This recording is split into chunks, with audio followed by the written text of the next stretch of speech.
చాలా సింపుల్‌గా మన తిరుపతి స్టైల్‌లో ఎర్ర కారం ఎలా చేసుకోవాలో చూద్దాం. సో, దానికి కావాల్సిన పదార్థాలు జీలకర్ర, ఉప్పు, ఒక 4 వెల్లుల్లి రెబ్బలు పండు మిర్చి ఎండుమిర్చి. తరువాత తగినన్ని టొమాటోస్. టొమాటోస్ మనకి కారంకి తగ్గట్టు ఎండుమిర్చి టొమాటోస్ యాడ్ చేసుకోండి. అంతే సింపుల్. వీటిని మొత్తం గ్రైండ్ చేసేసుకుంటే ఇలా పేస్ట్ లాగా అయిపోతుంది. చూసారా ఎంత కలర్‌ఫుల్‌గా ఉందో? సో, ఇంత కలర్‌ఫుల్‌గా ఉన్న దాంట్లోకి మనం ఎలాంటి ఫుడ్ కలర్ యాడ్ చేయాల్సిన అవసరం అయితే అస్సలుండదు. తర్వాత సింపుల్‌గా ఇలా పోపు పెట్టేసుకోవడమే. ఆయిల్ అండ్ వెల్లుల్లి, తర్వాత ఆవాలు, కరివేపాకు.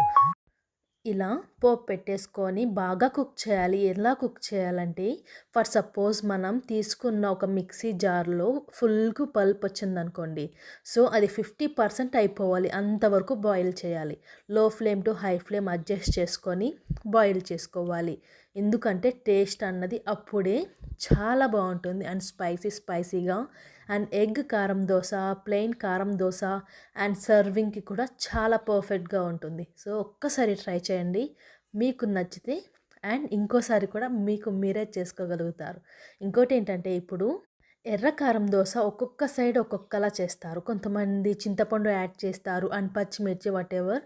బట్ నేనైతే నా స్టైల్‌లో ఇలా తిరుపతి కారం నాకు నచ్చింది కాబట్టి నేను వాళ్ళ దగ్గర నేర్చుకున్న రెసిపీ. నేను ఎప్పుడు చేసినా ఈ రెసిపీనే ఫాలో అయితాను. నాకు 100% నచ్చుతుంది.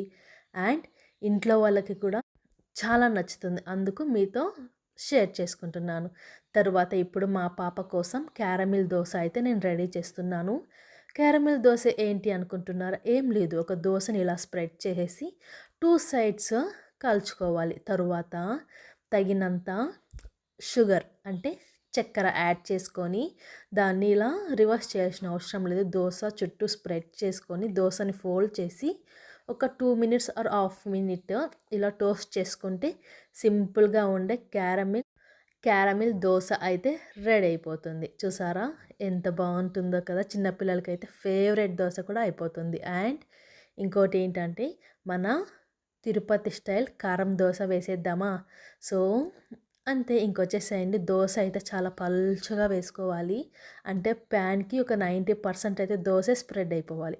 అప్పుడు 2 సైడ్స్ బాగా కాల్చుకున్న తర్వాత మనం కారం అప్లై చేసి మళ్ళీ టర్న్ చేస్తే టేస్ట్ అన్నది బాగుంటుంది. కానీ మనం నెక్స్ట్ దోసకి ఇల్లు మొత్తం ఘాటు వచ్చేస్తుంది కదా!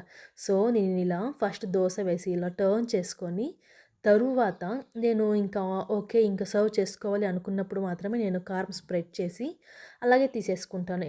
అలా టర్న్ చేయడం అయితే అసలు చేయను.